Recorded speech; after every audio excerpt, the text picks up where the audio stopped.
looking at a live view of the Falcon 9 as it awaits its targeted 9:56 a.m. Eastern Time launch from Cape Canaveral Air Force Station in Florida. Good morning. It's November 11th here at SpaceX headquarters in Hawthorne, California. My name is Lauren Lyons, and I'm an engineer on the Starlink team here at SpaceX. In honor of Veterans Day, we would like to take a moment to express our deepest gratitude to all our veterans at SpaceX and to those across the country who have served. Thank you for all that you've done and all that you continue to do. Every launch is an exciting launch, but today's launch represents some particularly notable milestones for SpaceX. First, today's launch will be the first time we're reflying a Falcon 9 booster for the fourth time. This booster previously flew on Iridium 7, Falcon-1A, and PSN-6. Following today's flight, we'll be attempting to recover it for a fourth time on our drone ship, Of Course I Still Love You, out in the Atlantic Ocean. Second, this is the first time we'll be flying a recovered fairing. This fairing previously flew on the Falcon Heavy Arabsat mission earlier this year. And last but not least, of course, we'll be launching another 60 Starlink satellites to orbit. These 60 new satellites will make Starlink one of, if not the largest satellite constellation to date. We'll talk more about these new satellites later on in the webcast. Lots of exciting stuff going on for today's mission, but let's take a closer look at Falcon 9 on the pad. Right now, we are looking at a live view of Falcon 9, our 70-meter, two-stage, liquid-fueled launch vehicle. The bottom two-thirds of the vehicle is the first stage, and this is what accelerates the vehicle through the Earth's atmosphere to the edge of space with the help of 9 Merlin engines. Today, we're going to be flying this first stage for a fourth time and also attempting its fourth recovery on our drone ship, Of Course I Still Love You, which is currently stationed about 340 nautical miles northeast of the Cape, off the coast of Charleston, South Carolina. Above the first stage is the second stage, which has a single Merlin vacuum or MVAC engine, and that engine ignites after the first stage separates. The second stage is what will carry the Starlink satellites to an altitude of 280 kilometers above the Earth's surface. And from there, over the course of the next few weeks, the satellites will use their onboard Krypton propulsion system to move up to their operational altitude of 550 kilometers. Now, the stack of those 60 Starlink satellites is safely tucked away inside the 17-foot diameter payload fairing, which is that part at the very top. Once we reach the vacuum of space, we will jettison the fairing as the second stage continues on its journey to orbit. And as I mentioned earlier, we are flying our very first reuse fairing, which is super cool because this is the first time anyone that we're aware of has ever attempted to refly a fairing. And for those of you who follow us, you know we've been working towards this milestone for a while, so we're super excited to finally try it. Now, we're not going to attempt to catch the fairing halves today as originally planned because the team had some concerns about stress to the ships in high seas prior to launch, but we're planning to retrieve the halves once they splash down in the ocean. So again, there's lots of activity today, so let's check in with Jessie for a status update. My name is Jessie Anderson, and I'm a lead manufacturing engineer here at SpaceX. All is looking good for an on-time launch of today's exciting Starlink mission. Falcon 9 rolled out to the pad with the payload last night and went vertical this morning. The chief engineer held a technical poll at T-minus 1 hour, and the launch director held a propellant load and launch go-no-go poll at T-minus 38 minutes. Falcon 9 has been loading propellant since T-minus 35 minutes, and currently our rocket-grade kerosene, or what we call RP1, is nearly fully loaded on the first stage, and the second stage is already fully loaded. Liquid oxygen loading is currently underway on both stages. At T-minus 7 minutes, engine chill will begin. This is where we allow a small amount of the super chilled liquid oxygen to flow into the Merlin engine turbo pumps prior to the full flow of liquid oxygen into the vehicle to avoid any shocks to the system. Finally, at T-minus 4.5 minutes, the transporter erector will retract away from the rocket slightly, and that'll provide clearance for Falcon 9 to lift off of the launch pad. As for the spacecraft, the Starlink satellites remain powered down until just after separation from the second stage, which will occur roughly an hour after liftoff. If you watched our first satellite launch, then you may recall that the Starlink satellites are stacked flat on top of each other and then are released simultaneously during payload deploy, followed by orbit raising. Prior to orbit raise, SpaceX engineers will conduct data reviews to ensure the Starlink satellites are operating as intended. As we noted prior to the launch, we're keeping an eye on one of the satellites that may not orbit raise. If for any reason a satellite is not performing as expected, SpaceX will deorbit the spacecraft. The components of each satellite are fully demisable and are expected to quickly burn up in the Earth's atmosphere, a measure that exceeds all current safety standards. Once the health checkouts are complete, the satellites will then use their onboard ion thrusters, powered by krypton, to propel themselves to an altitude of 350 kilometers. Now let's take a look at the weather. And it looks like we have some great weather this morning over there in Cape Canaveral. There's a very small chance of showers and some clouds with only a 20% chance of launch violation. So we will continue to monitor this all the way down to T-0 to ensure that the weather remains good for launch, but it's looking great over there. The Air Force range is prepared to support today's mission. Waters are clear of any ships and the range continues to ensure the safety of our launch. We are continuing to count down to liftoff, but if for any reason we do have to call a hold on today's launch, we have a backup opportunity tomorrow, November 12th at 9:34 a.m. Eastern Time. But at this time, all systems are go for an on-time liftoff, approximately 8 minutes from now. So for those of you who don't already know, Starlink is SpaceX's effort to bring high-speed, low-latency broadband internet to people across the globe, particularly to areas where connectivity has been unreliable, too expensive, or completely unavailable. Most satellite internet services today come from geostationary satellites, and those are single satellites that orbit the planet at about 35,000 kilometers, covering a fixed region above the Earth. Starlink is a constellation of multiple satellites that orbit the planet at about 550 kilometers and cover the entire globe.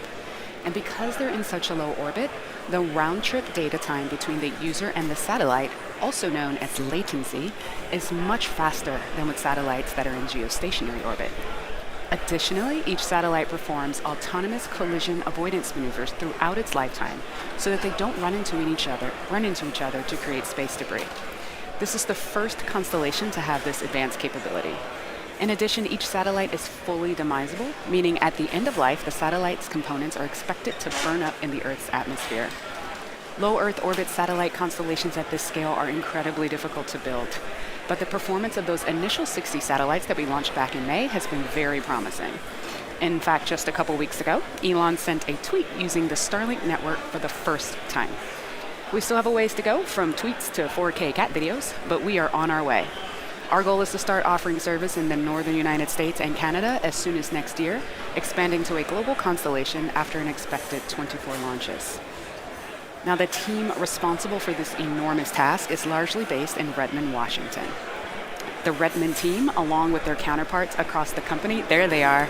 Look at our team. Hi, guys. The Redmond team, along with their counterparts across the company, have implemented a number of upgrades for today's mission, including doubling the number of steerable phased array broadband beams, a 400% increase in data throughput per satellite, and the inclusion of a new Ka-band antenna system.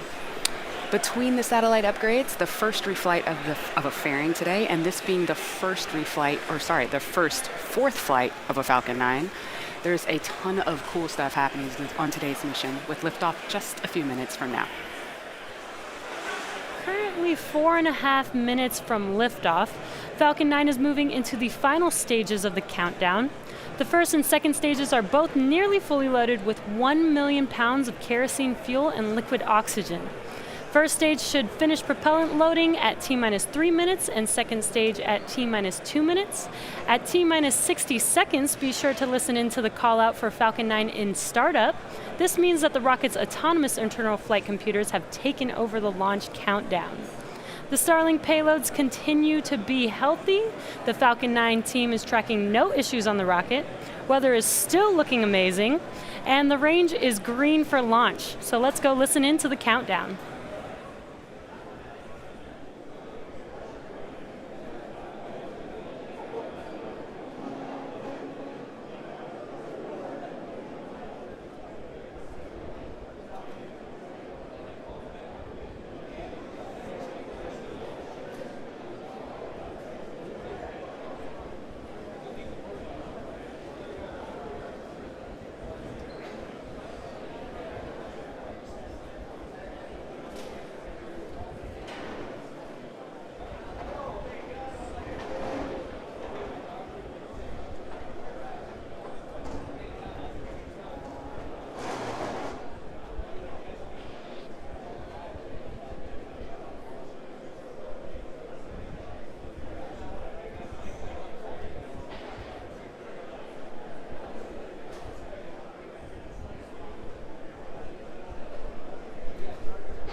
1, launch load is closed down.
Stage 2 LOX load is closed down.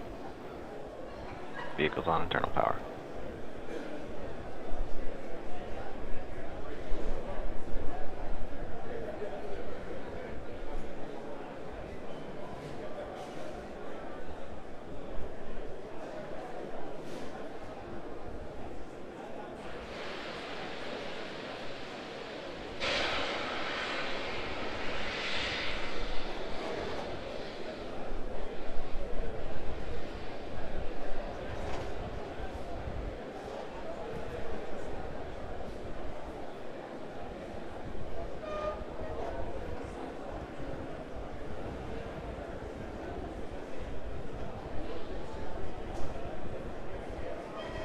Falcon 9 is in startup.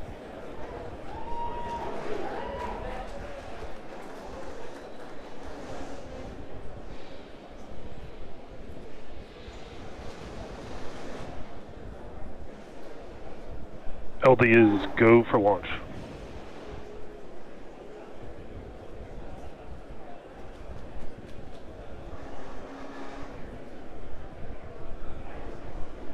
T-minus 30 seconds.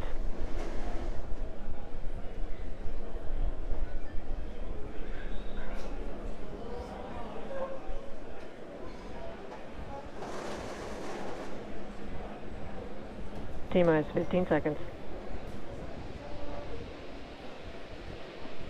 10, 9, 8, 7, 6, 5, 4, 3, 2, 1, 0.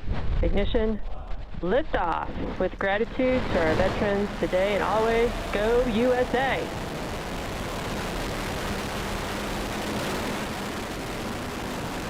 Falcon 9 is pitching downrange.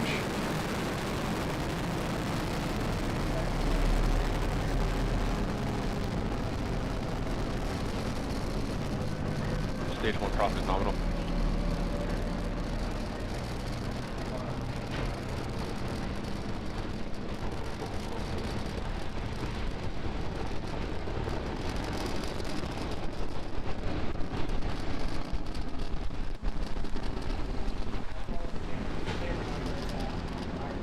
Power and telemetry is nominal.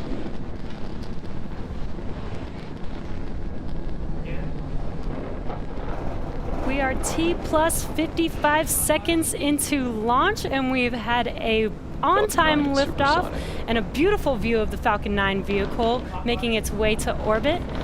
We are coming up in about 10 seconds here on max Q. That is the maximum aerodynamic pressure that the vehicle will see during ascent. We should be able to hear that call out. Vehicle's experiencing maximum aerodynamic pressure. And there's that call out for max Q.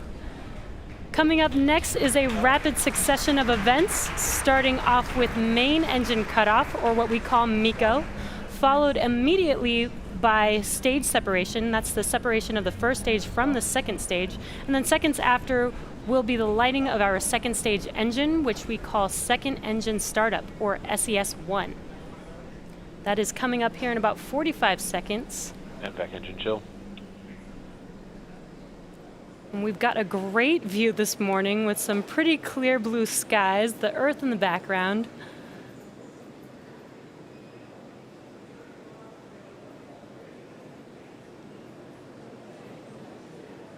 Now, if you're just now joining us, we are 30 seconds away from main engine cutoff, stage separation, and SES-1.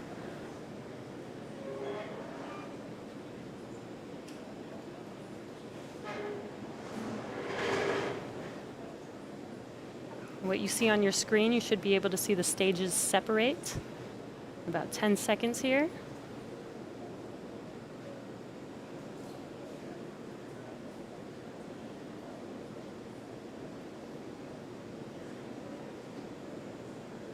Miko. Stage separation confirmed.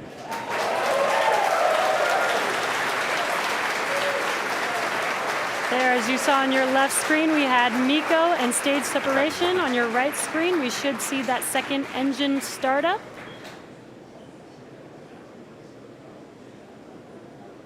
And there's that second stage engine glowing bright red. Coming up next in about 30 seconds is fairing deployment. Now a reminder, this fairing is being flown for a second time, which is a first in SpaceX history. And what you can see on your screen on the left screen, those grid fins have been deployed.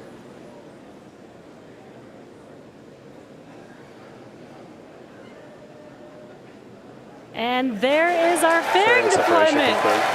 This is the first reflight of our fairing, so such an exciting mission this morning already.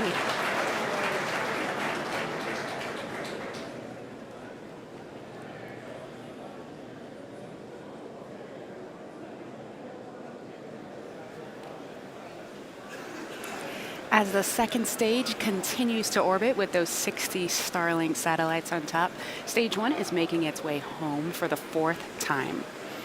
Now, stage 1 is going to execute 2 burns before hopefully it's standing there on our drone ship. The first one will be the entry burn, which occurs at about T plus 6 minutes and 23 seconds, so a little over 2 minutes from now.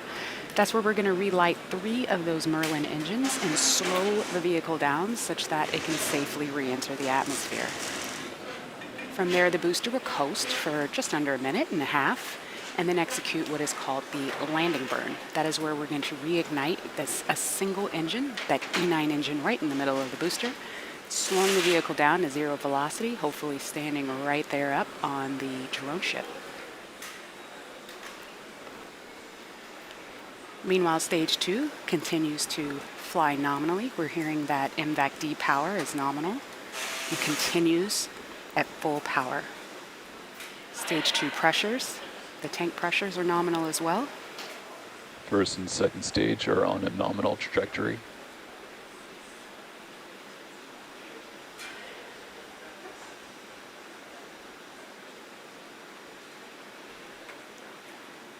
We're just over a minute away from that entry burn.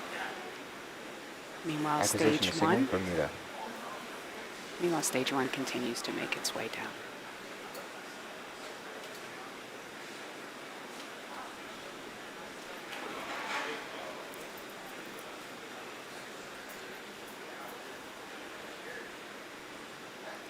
That MVAC engine is powering that second stage and those satellites with 250,000 pounds of thrust.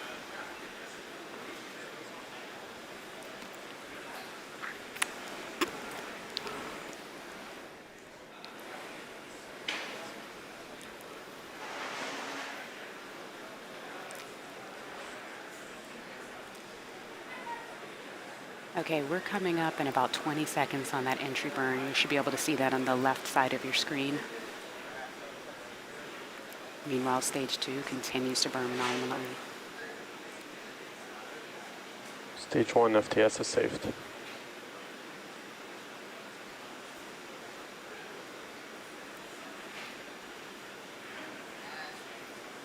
Stage 1 entry burn. And as you see, that entry burn has begun.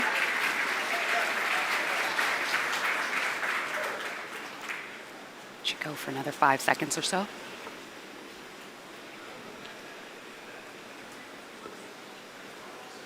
Stage 1 entry burn shutdown. And as you just heard, we had a successful shutdown of that entry burn. So for about another minute and a half, stage 1 is going to coast, making its way down to the drone ship. And at First T plus and second stage continue to follow a nominal trajectory.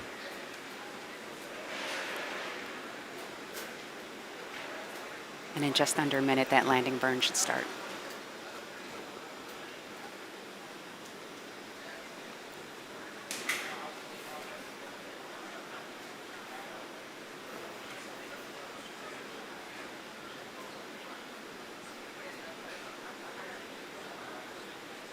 Stage 1 transonic.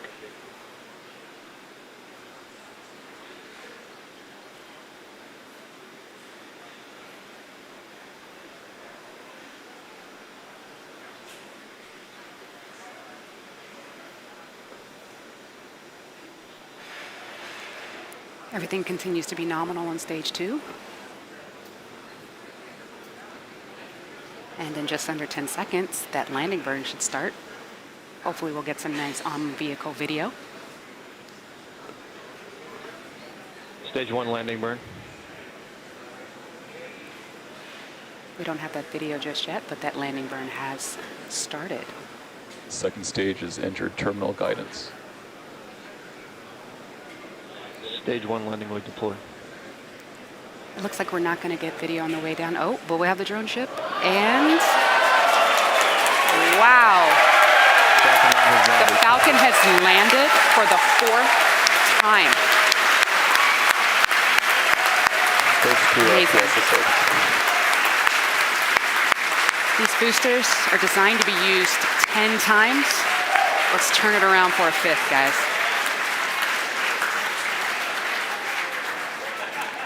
Wow. 4th landing. That is super cool. So stage 2, I believe we have had SECO-1. We're going to enter a coast phase. Before we do that, we're going to take a quick break. Sorry, it's very exciting over here. As we leave, we're going to have an animation that shows you where we are in the coast phase. But we're going to be back here at T plus 44 minutes. All right, we'll be back at T plus 44 minutes for a second stage relight, followed up by payload deploy. So come on back.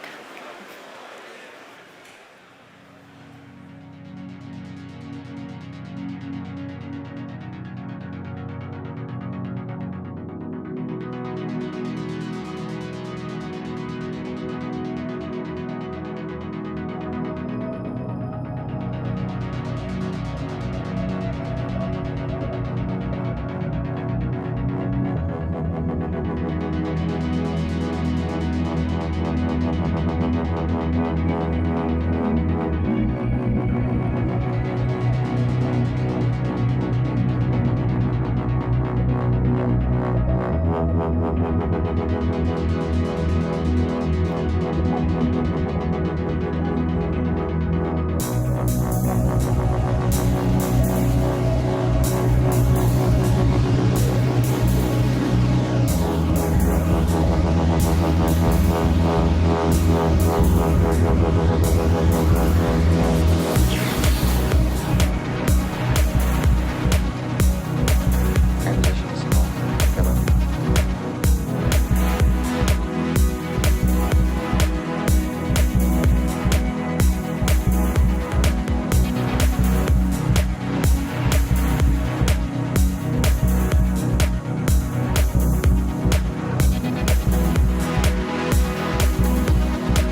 expected, Lion Charlie.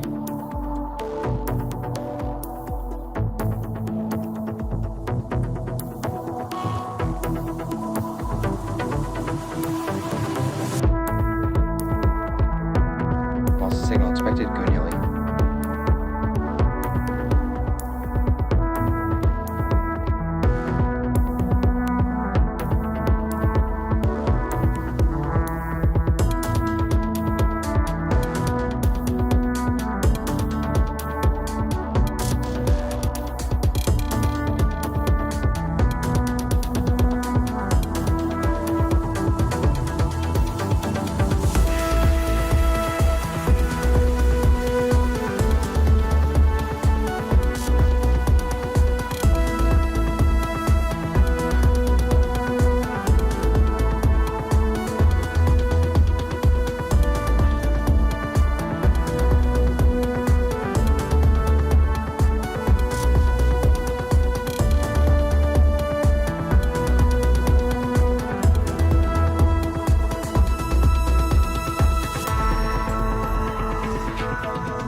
Signal brief.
Welcome back to the webcast for Starlink.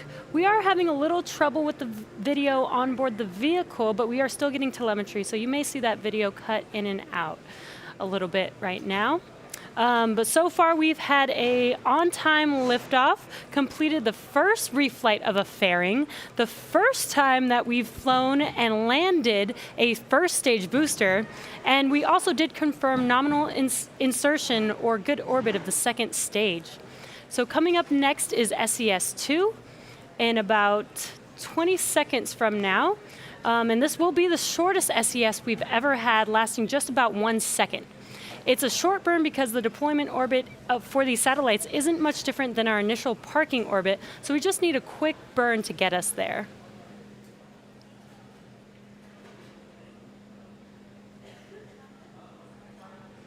Waiting for that SES-2 and SECO-2. It's going to be very quick. And back ignition. And there it is. And second engine cutoff is complete. Waiting to hear for good orbit.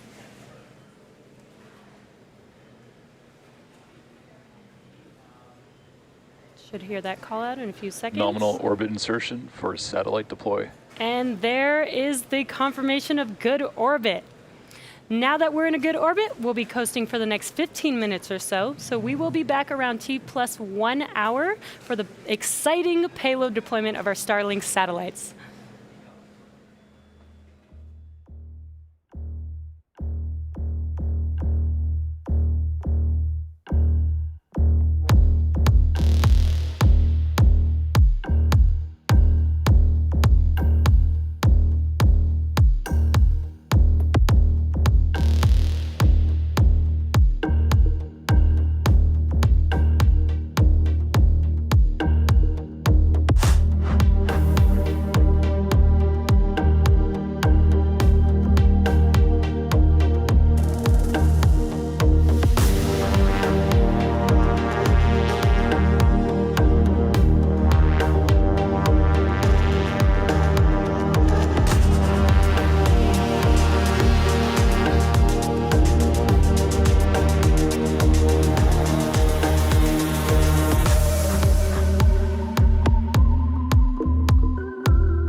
back to the webcast for Starlink. We are getting very close to deployment of those 60 Starlink satellites.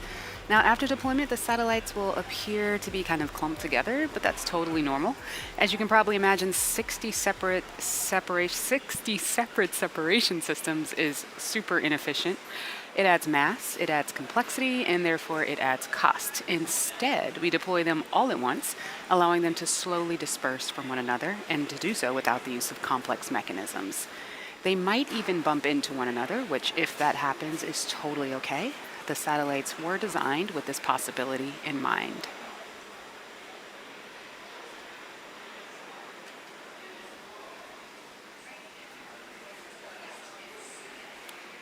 All right, we lost the video just there, but let's listen in and see if we have any word on the deployment.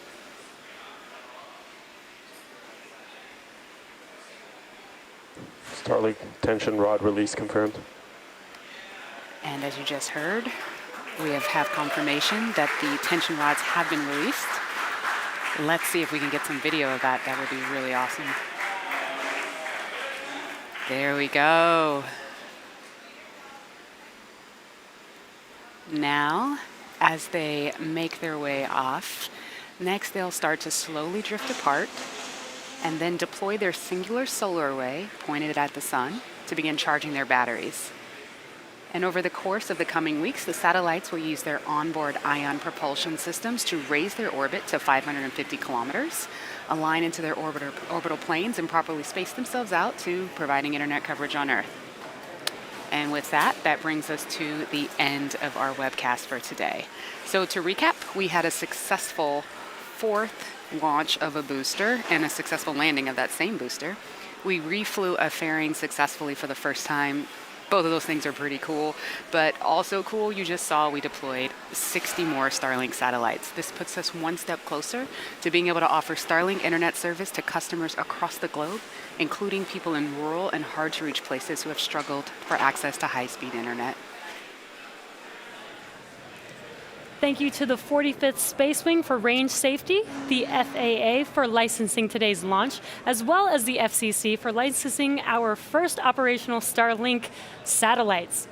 We'd like to thank all of our viewers for tuning in, and again, our deepest gratitude to all of our veterans, both here at SpaceX and across the country.